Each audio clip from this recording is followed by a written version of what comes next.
Podcast Rio Ônibus, o canal para quem usa transporte público no Rio.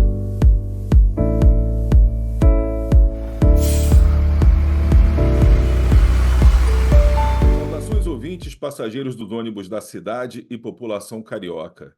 Eu sou Paulo Valente. Nesta edição do podcast Rio Ônibus, vamos entender um pouco sobre o cenário da mobilidade urbana do estado de Goiás, mais precisamente da sua capital, Goiânia.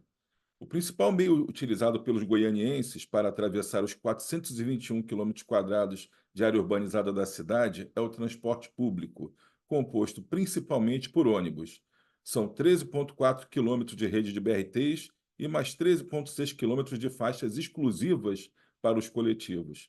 E para conversar com a gente sobre inovação no transporte, mobilidade como serviço, sobre metodologias tarifárias no Estado, vamos receber aqui o subsecretário de Políticas para Cidades e Transporte do Governo de Goiás, Miguel Ângelo Princinotti. Miguel, muito obrigado por aceitar o nosso convite aqui para participar do podcast do Rio Ônibus.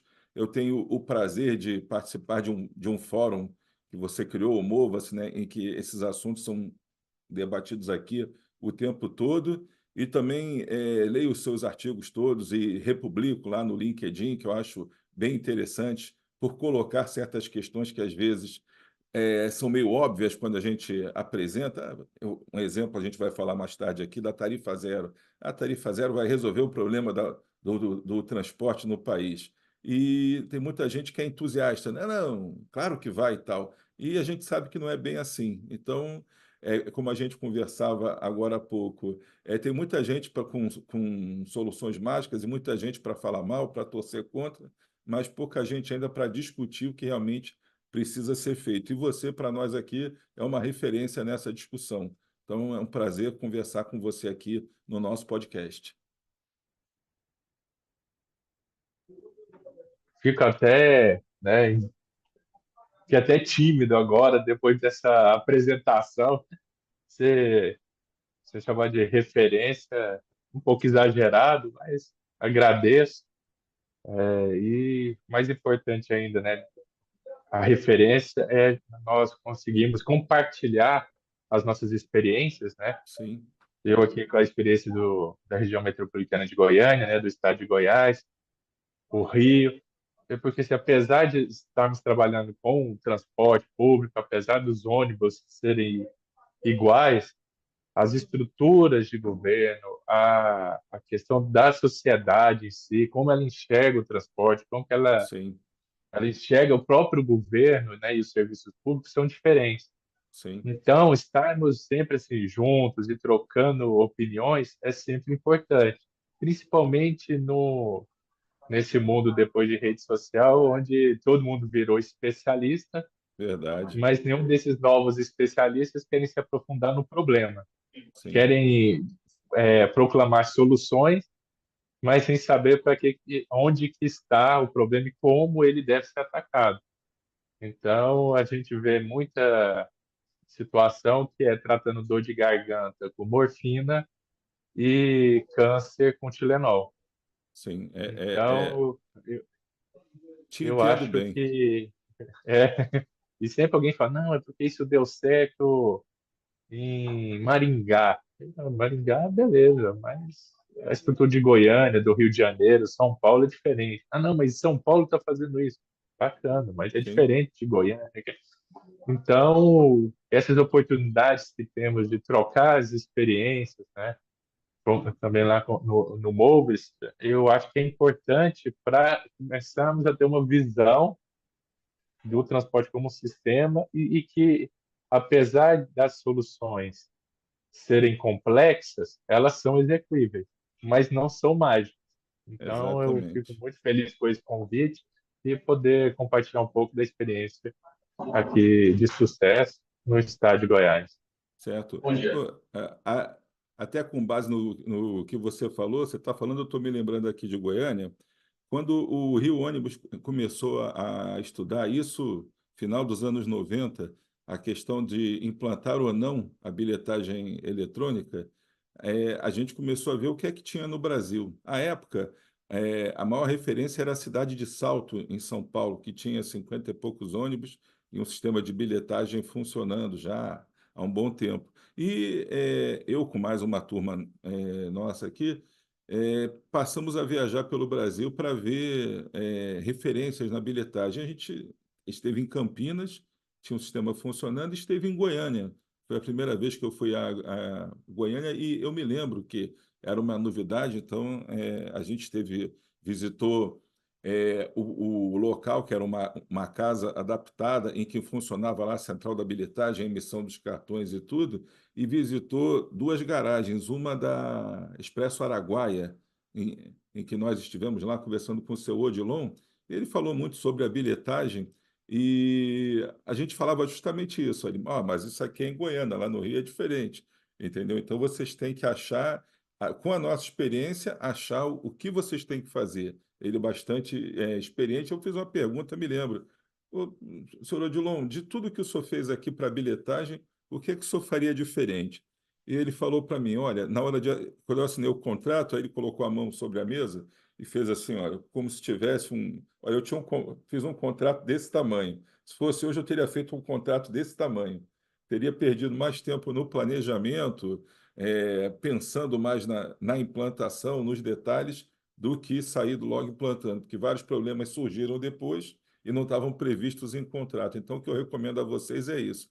Baseado nessa experiência dele, a gente só começou a implantar em 2003, que a gente ficou mais tempo elaborando o projeto executivo, elaborando o contrato, então se perdeu muito tempo no planejamento, mas a implantação foi muito mais fácil.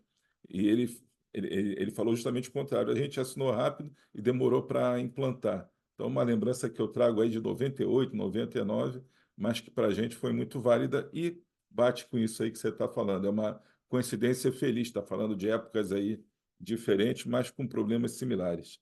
Então, olha, para a gente dar início à nossa conversa, eu queria que você compartilhasse um pouco com os nossos ouvintes sobre como é o trabalho aí na secretaria e quais são os principais desafios que o sistema de transporte público de Goiânia enfrenta atualmente. Qual que é a nossa principal questão? Esse governo assumiu em 2019, né, um pouco antes no segundo mandato de eleição, um pouco antes da pandemia, e vinha num processo de abandono. Qual que é a grande característica de Goiânia? É uma região metropolitana com 19 municípios, no qual não existe redes municipais. Então, existe uma rede única metropolitana. Então, o mesmo serviço, a mesma tarifa em Goiânia é o mesmo em qualquer outra cidade da região, seja Trindade, Goiânia, São Caetano. Então, isso foi um arranjo. E no primeiro momento, no início dos anos 2000, nessa época da implantação da bilhetagem, foi muito bom, porque não gerou assim produtividade, essa concorrência entre o serviço municipal e o serviço metropolitano, mas que ao longo do tempo, não ter um dono claro, o serviço foi sucateando. Porque Sim, quem que era o dono do serviço? Quem que era o responsável? Era o Estado? Era a Prefeitura de Goiânia? Quem que era? Então ficou um jogo de empurra. E em 2013, no meio daquelas confusões dos 20 centavos, o governo do estado de Goiás, ele era o presidente da Câmara Deliberativa, que toma as decisões, ele renunciou da presidência e entregou as prefeituras com um mandato de 2 anos para cada uma das prefeituras. sim, Então, o que já era ruim ficou caótico, porque o primeiro ciclo foi Prefeitura de Goiânia, tranquilo, é o maior município. Depois, para assumir Aparecida, Senador Canedo, então, assim, como um município pequeno, de 200 mil pessoas, poderia coordenar a região toda metropolitana. sim, Então, assim, não tem nem legitimidade. Então, o serviço foi abandonado, deteriorado. Aí, tem uma empresa pública que é em Goiânia, eu acho que ainda acho que agora é a última remanescente, sim. com a Carris sendo licitada, e o governo era política com ela. Então, ela chegou a ter a tarifa um quarto da tarifa do sistema, a tarifa era 1,80, ele pôs a 45 centavos, que era o número dele O número de para político eleição, dele, 45. 45. Então, Então ele foi somente 45 centavos, o 45 ficava enorme. Ele levou o BRT, estendeu ele para 3 municípios vizinhos da Goiânia, Goianira, Trindade, Senador Caneta, sem infraestrutura, sem nada. Então, assim, estava nessa situação, o governo assumiu, teve o Covid, então aí sim, era um fim anunciado. A gente falou, ó, o sistema vai acabar. O Ministério Público, ele entra com um pedido para o governo manter, porque não existe subsídio aqui, sim, e para o governo do estado e para as prefeituras poderem sustentar o transporte e suportar nesse período. E o estado de Goiás, quando venceu esse período de auxílio emergencial, ele vendo esse reflexo positivo, ele cria a Lei Complementar 169, que reestruturava a rede, e aí sim, colocava, definia melhor as funções e como seria uma subvenção. Então, seguindo a Lei de Mobilidade 2012, criou a diferenciação tarifa técnica e tarifa do usuário. sim, O Estado de Goiás seria responsável por 41,2% dessa conta, a Prefeitura de Goiânia 41,2% e o restante dividido entre Aparecida e Senador Canedo. sim, E aí foi reestruturando todo o serviço. Então, certo, aí nesse cenário é que cria a Subsecretaria de Políticas para Cidades de Transporte. Então, sim, como o Estado começou a assumir essa liderança, a nossa subsecretaria, que é ligada à Secretaria-Geral de Governo, então ligada diretamente ao próprio governador, ela passa a ter essa função de buscar sempre políticas, né, o do transporte. Teve até uma discussão na época, ela se chamaria Subsecretaria de Mobilidade sim, ou Transporte Cidade, porque a gente falou que mobilidade você acaba perdendo um pouco do escopo. sim. O pessoal não associa o planejamento urbano com política de transporte. Então, foi com essa situação que eu acho que a secretaria surgiu e hoje o que nós temos como principais projetos? Essa nova rede metropolitana de transporte coletivo, a nova RMTC, depois eu posso entrar em mais detalhes se tiver tempo, o Sim, plano diretor urbano integrado da região metropolitana, para nós fazermos. Não adianta nada eu melhorar o transporte se a cidade começa a crescer e expandir de forma aleatória. E também estamos como desafio levar essa solução para o entorno do Distrito Federal. Que aí é um problema que nós temos aqui sim. muito mais complexo, porque as pessoas moram em Goiás, Trabalho no trabalham no Distrito Distrito Federal. Federal e a regulação é da União, pela Sim, NTT. Só que a NTT ela não tem essa sensibilidade de um órgão sim, o municipal, então ela não enxerga que o problema não é diferente de uma concessão de rodovia, o sim. transporte público. Então, esse é um outro desafio. É bem diferente.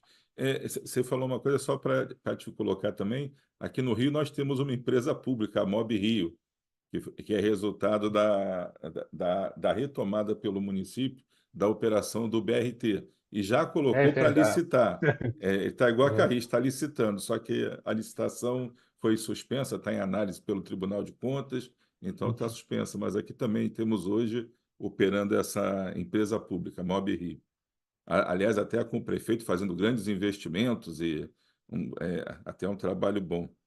Então, a gente, continuando aqui, você explicou para a gente aí o funcionamento, coisa, mas eu vejo que vocês aí estão incorporando novas tecnologias, tem muitas inovações aí no setor de transporte para oferecer um serviço mais eficiente e melhorar, né, a experiência da viagem do usuário. Queria que você falasse disso aí para a gente também. Ah, ok. Então, continuando, né? Então, assim, nós fizemos nos primeiros anos essa base que é institucional, tá? E agora vamos levantar os pilares. Um dos pilares é tecnológico. Um é começar o processo de eletrificação da frota, né? Sabemos das dificuldades, sabemos dos desafios. Realmente é algo que não é de prateleira, não é algo que nós estamos acostumados, né? Igual lá É, encomendar um ônibus a diesel. Então, tem toda uma questão que temos que estruturar. Então, assim, quando a gente olha outras experiências, nós ficamos preocupados, porque vendo números muito vultuosos, vamos comprar não sei quantos ônibus de uma vez, sim, tudo. Nós temos um plano de eletrificar até 2026 10% da frota, mas está sendo tudo, cada passo bem pensado, porque tem uma tecnologia que está evoluindo rápido, né? Tem muitos desafios. Então, assim, nós deve chegar aos primeiros ônibus articulados de 23 metros mês que vem. Então, sim, a gente não sabe realmente se a bateria, o tanto que ela suporta de vida útil, o calor aqui de Goiânia, a questão dos aclives, um ônibus sim, lotado. Então, uma coisa é a empresa falar, não, porque tem autonomia de 200 quilômetros, 250, mas isso é em teste. Ou é, em países europeus, onde o clima é ameno e sim. a lotação é de banco. É, Outra coisa é é você. numa situação ideal. Outra coisa é na nossa É, realidade. isso. Então nós estamos evoluindo, então isso é um passo da eletrificação da frota. O nosso BRT, ele surgiu em Anhanguera como corredor junto com o de Curitiba, no final da década de 70. Sim, Ficou os primeiros 20 anos sem nenhum investimento, os 23, 20, 25 anos, né, para ser mais exato. Em 98, o governador, na época, resolve fazer ele com via segregada, então ele destrói totalmente a avenida, era uma das mais bonitas de de Goiânia para Goiânia. fazer a via segregada. Ele tirou as palmeiras imperiais, tudo, e colocou um segregador horroroso, né, e dividiu a cidade. Não, foi algo, na época, muito mal feito. Gerou a velocidade do ônibus, tudo, mas Sim, faltou, igual a gente falou no início, faltou um planejamento. sim, E isso foi em 98. Só agora, mais 25 anos depois, e que está sofrendo as reformas. Então, agora vamos fazer a reforma dos 5 terminais e das 19 estações para adequar no modelo mais moderno, mais sim. maior acessibilidade, nas normas, tudo que até quantidade de banheiro, tudo Uhum. atrás. Foi feito na época, não existia a NBR É, não tinha de, de regulamentação. acessibilidade. Então, estamos Uhum. nessa fase de requalificação do sistema. E estamos fazendo de uma forma inovadora, porque não é o poder público de forma direta fazendo os investimentos, licitação e tudo. Sim. Por meio da Lei Complementar 187, essa atribuição de investimentos agora também é dos operadores, Uhum. e aí esse valor faz parte da tarifa técnica. Ok. Então, o governo paga, e aí paga todo mundo naquele rateio, Sim, né, do Estado e as prefeituras, e o privado faz os investimentos. certo. Por que disso? Fica mais barato, mais assertivo E dá uma e fica agilidade em por todo o uma... processo. Sim. E quem entende de transporte é o operador. O governo sai, o É, governo troca secretário, tudo, mas os operadores são os são os mesmos, eles mesmos. têm um conhecimento. Então, assim, eles sabem onde está as dores. Não fica fazendo algo esteticamente muito bonito e pouco Sim, funcional. Vai fazer algo realmente que possa funcionar, porque para ele um bom transporte significa também um sim. melhor, um melhor uso e uma melhor percepção do produto pelo usuário. Então, esse é o primeiro ponto, que é de tecnologia, que é a frota. Nós, diferente de muitos sistemas do Brasil, abandonamos a ideia de tarifa zero. Aqui nós não Sim. concordamos com isso, porque ela gera ineficiência, Uhum. né? Depois a gente fala só de tarifa zero. E Uhum. nós estamos com o conceito de tarifa flexível. Sim, O que é adequar o tipo de tarifa para aquela categoria de usuário. Então, estudante de baixa renda e tudo mais, para ele, um passe livre. sim, Para o trabalhador, nós criamos a assinatura mensal. sim. O que é assinatura mensal? Ao invés do empregador ter que comprar os vales transportes ou as viagens, ele paga R$ 180 e o trabalhador pode andar até fazer 8 viagens por dia de domingo a domingo. certo. Por que disso? Um para estimular o uso do transporte e o outro por essa questão de empregabilidade, aquele que mora mais longe não ser Sim. penalizado, porque muitas pessoas que moram e precisavam pegar 2 ônibus para chegar no serviço O não era empregador não queria contratado, contratar porque o mas vale transporte era mais caro. ou ele também às vezes não se candidatava porque ele ia ter também um custo maior de transporte. Certo. Mas Ele deixa se eu ele abrisse mão, te fazer uma né? pergunta, então, em cima disso. Desculpa te interromper, que era uma discussão que a gente tinha essa semana aqui, até com o vereador, que vem tratando muito essa questão da tarifa zero. Essa taxa de transporte por funcionário, ela é paga por todos os funcionários da empresa. Uma empresa tem 10 funcionários. Digamos que 8 teriam direito ao vale transporte. Então, quando ele paga uma taxa, o empregador, ele paga sobre todo mundo, sobre os 10, ou ele paga somente em cima daqueles que tinham direito ao vale transporte? Só os direitos, Só, só os 8. só os que tinham direito, ok. Porque nós estamos querendo mudar essa lógica interna do sistema de comprar por viagem e Sim, passar por uma assinatura mensal. Então, o ok. primeiro experimento é o Vale Transporte. Sim. Mas o nosso alvo ao longo do tempo é que as pessoas comprem assinatura por tempo. É como E tem na aí elas Europa hoje, tem escolhem um fazer cartão anual, tem um cartão semestral, isso, trimestral, mensal, semanal. Você isso, viaja, você compra ali, ó. isso.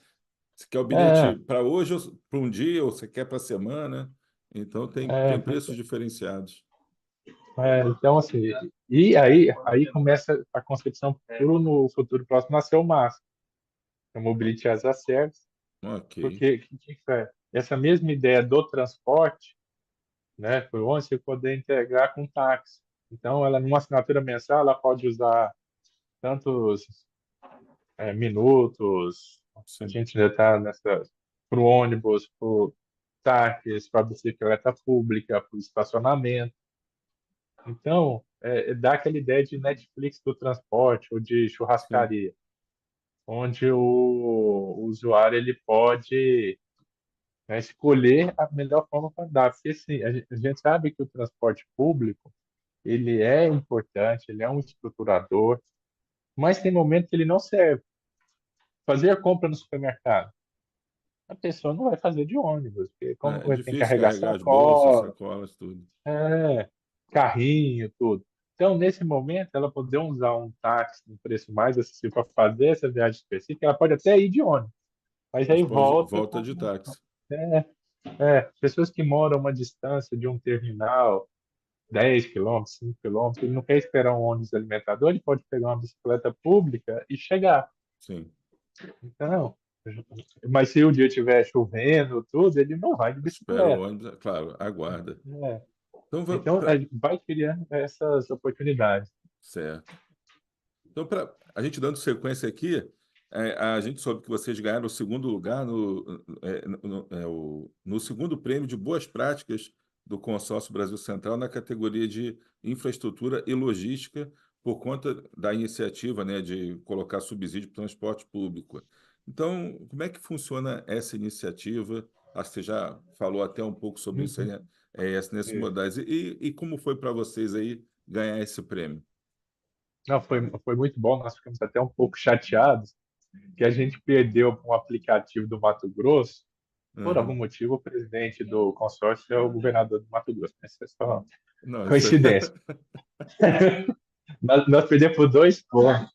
É porque eles falaram que o nosso exemplo era difícil ser replicado. Aham. Aí o Em dele era Goiânia é mais única. fácil. Não, tá certo, tá É, certo. não, eu até. E Mas o não que tinha que aquela letrinha no regulamento, ó, o presidente e os é, diretores não podem participar. é. Aí qual que foi a por que que teve destaque aqui? Porque não, o subsídio não estava atrelado somente à redução do preço da passagem ou manutenção do preço da passagem, mas sim na melhoria do sistema, melhoria de infraestrutura, para compra de veículos, sim, né, para eletrificação da frota e também para produtos tarifários diferenciados. sim, Então, o que chamou a atenção dos avaliadores, e foi o que nós demonstramos, é que o subsídio ele pode ser também uma ferramenta de modernização do sistema. sim. Então, não é somente para pagar Os o custos, custeio, os normais. Você dá o que é subsídio, manter na mas mesma. condicionando ao investimento em inovação tecnológica, renovação de frota, alguma coisa assim. É meio direcionado. Digamos que Isso, é um dinheiro carimbado. Olha, você isso. vai receber, mas tem uma contrapartida que É. se exige. Por aí, né? E tanto que nós estamos separando os contratos, nós estamos fazendo a renovação antecipada dos contratos, eles venceriam em 5 anos, nós estamos antecipando Sim, agora para poder diluir os investimentos, né, em mais sim, 20 anos, e nós estamos separando o contrato em dois. O contrato de operação, que é o que existe hoje, né, que paga o custeio, o dia a dia, então vai ter a tarifa da operação, sim, e um contrato de investimento, e que vai pagar os investimentos. E uma sim, câmara de compensação, liquidação e custódia que vai pegar essas informações e falar assim, você está fazendo investimento? Então toma aqui o recurso do investimento. Ah, você não está, então você não vai receber, vai ser glossário. sim, Vai receber só da operação. Então isso vai gerar transparência sempre quando tem aquela discussão, você está aumentando a tarifa e os investimentos? Não, no modelo sim, atual não existe investimento na tarifa, é só o sim, custeio. Agora, qual que é a nossa ideia? Dar maior transparência, tanto que nós vamos colocar os dados, né, do transporte no portal da transparência, para falar assim, ó, o dinheiro são realmente bem gastos, bem investidos, sim, né, para qualquer um poder auditar e lá, ó, a obra está andando do terminal Novo Mundo, mas estou vendo aqui que você tá na tarifa, vocês já pagaram isso tudo para os sim, operadores, mas a obra está parada. Então, assim, gerar isso. E uma coisa que nos chamou bastante atenção de forma positiva, a gente sempre teve o receio, né, e aquela visão estereotipada que o empresário ele é contra a transparência, sim. caixa preta e Isso tudo mais. é aquela coisa de quem quer falar mal e não quer entender o funcionamento. E então, o que ele entendeu, e isso está sendo algo muito importante nessa evolução, que quanto mais eles são transparentes, mais nós conseguimos entender o problema Sim, e buscar soluções conjuntas para melhorar. Tanto aqui, além do subsídio, aqui as empresas são desoneradas de ISS, sim, ICMS do diesel, tudo para o quê? Sempre trabalhar com a tarifa mais módica para o usuário, sim. porque de qualquer forma é o Estado que no final paga, seja Exatamente. por causa do congestionamento, acidente com morte. Sim, Então, tendo essa visão mais ampla, nós conseguimos andar. Então, essa ideia dos investimentos estar atrelado nos contratos de separação deles, né, operação e investimento, eu acho que é algo que possa ser melhor, né, debatido em nível nacional, mais do que uma simples tarifa zero. sim. Então, falando na E no tarifa zero, é, o nosso tempo está acabando aqui, eu vou te é, perguntar, é isso uma coisa que você publica muito e a gente lê, replica o que você fala, eu acho que você é uma das pessoas mais atuantes nesse debate, sempre levantando as questões. Olha, a tarifa zero, sim, tem suas vantagens e suas desvantagens, mas vamos discutir todo esse processo. E isso é um assunto que a gente vê que está pautando as eleições desse ano, né? Todos os candidatos a prefeito aí já estão sendo obrigados a se posicionar sobre tarifa zero. Você aí tem a questão pelo governo estadual, então você não tem eleição agora esse ano, mas a turma tem. Então, de uma certa forma, você já antecipou falando que vocês têm ideia de não implantar a tarifa zero, mas de trabalhar de uma forma com tarifas diferenciadas, fazendo aí esse atendimento. Então, não há hoje a ideia de se aderir, né, ao modelo de passe livre. Mas eu queria que você falasse. Uhum. que É, você já falasse vai para o nosso pessoal aqui, qual a tua visão sobre a tarifa zero? Entendeu? Até fugindo um pouco, que é, em Goiânia já não vamos implantar a tarifa zero, mas qual é a tua visão, hum. então, em rápidas pinceladas aí sobre essa questão? A tarifa zero é começar a casa pelo telhado. Para mim é o primeiro ponto, porque tudo que eles falam de problemas do transporte, ah, caixa preta, qualidade, tudo, eles não são atrelados ao valor da tarifa. Sim, Então, esse é o primeiro ponto.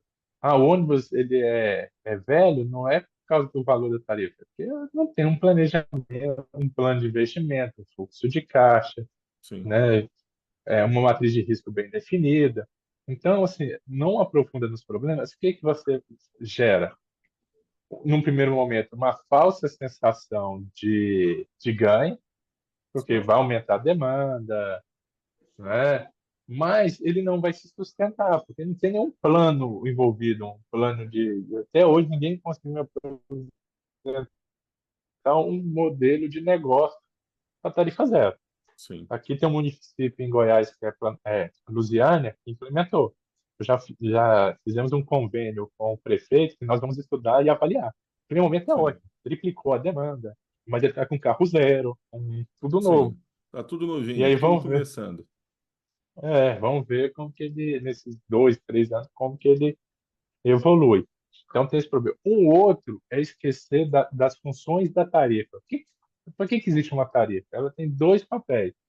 Um, para remunerar o serviço, Sim, e o outro, porque ela é uma barreira de entrada, porque tem alguns serviços que você tem que limitar a demanda, porque a oferta não acompanha. Aí eu vejo muita gente falar, não, porque se a tarifa zero, se a educação é gratuita, a saúde é gratuita, por que que o transporte não pode ser gratuito? Porque ele é um outro modelo de serviço. sim, Educação, ela não aumenta pelo simples fato das pessoas não estarem pagando. sim, Isso não cria nova demanda. Mesma coisa saúde. Você não vai ficar mais doente que a saúde está gratuita. sim. Mas água e luz, por exemplo, se você zerar a tarifa de água e de luz, você Vai vai ter disparar o racionamento. consumo, vai ter E racionamento. isso. E o A transporte, de mesma coisa certa no forma, transporte. igual. Porque ele é o quê? É um bem concorrente e privado. Aí o pessoal não entende o privado, ele acha que é o privado no modelo de CNPJ, tudo. Não. Sim, Ele é privado porque assim, o espaço que uma pessoa ocupa, outra não pode ocupar. sim, Então, se tem uma pessoa que está passeando lá dentro, que está tarifa zero, que está com preguiça, alguém que vai trabalhar não vai conseguir ocupar. sim. Os office boy vira tudo, É vai tudo tudo. andar de ônibus. Sim, Então, se você não trabalhar com isso, você gera esse impacto, porque você precisa do limitador, porque a oferta não é infinita. sim, Então, tem esse papel da tarifa também que eles esquecem. E, por último, é a questão de planejamento urbano, que o transporte, né, temos o DOT, né, que é o planejamento orientado ao transporte, desenvolvimento urbano, que as sim, pessoas se esquecem e delegam isso faz separado. E aí, quando você põe tarifa zero, as áreas mais periféricas, onde vai ter mais especulação imobiliária. sim, Como o transporte deixa de ser um custo financeiro, você vai jogando a pessoa cada vez mais na franja. Então, no sim, momento onde o melhor é ocupar os centros, porque eles estão sendo abandonados e degradados, então essa política, se ela for feita sozinha, vai fazer o espraiamento aumenta o custo de transporte, e faz um sim. círculo vicioso, mais perverso possível, e ele vai destruir todo esse sistema, porque ele não foi pensado. É. E achou que o problema era a passagem. Não. E a tarifa zero, assim, muitos falam, ela tem seus benefícios também, mas ela tem que ser muito pensada, porque envolve a questão da mobilidade urbana, a questão do planejamento Uhum, do transporte, questão da uhum, ocupação do solo, tudo isso. Então, as pessoas muitas vezes e acham também, se a tarifa é zero, não existe um custo, não, continua existindo um custo do transporte, mas a gente tem que ver de onde virão os recursos para bancar o custo. Se as pessoas deixam de pagar, tá bom, mas e quem paga essa conta? Vem de um imposto, vem de um tributo, vem de onde? Então a gente tem que pensar nisso. Então, Miguel, te agradeço muito aí pela participação, por tudo. Estamos chegando ao fim, certamente vamos marcar mais alguma conversa aí para frente, porque a coisa é bem dinâmica, tá bom? Obrigado aí por ter participado. Então, tá bom. Muito obrigado e até a próxima. Então, agradecendo aqui a participação do Miguel Ângelo, subsecretário de Políticas para Cidades e Transporte do Governo de Goiás, chegamos ao fim de mais uma edição do podcast Rio Ônibus, que ficará disponível para você ouvir novamente a qualquer momento e também para compartilhar com quem você quiser. Semana que vem estaremos aqui com mais um assunto do seu interesse. Esperamos você. Apresentação e supervisão, Paulo Valente. Roteiro e produção, Peter Barcelos. Produção técnica, One Marketing. Rio Ônibus. Seu dia passa por aqui.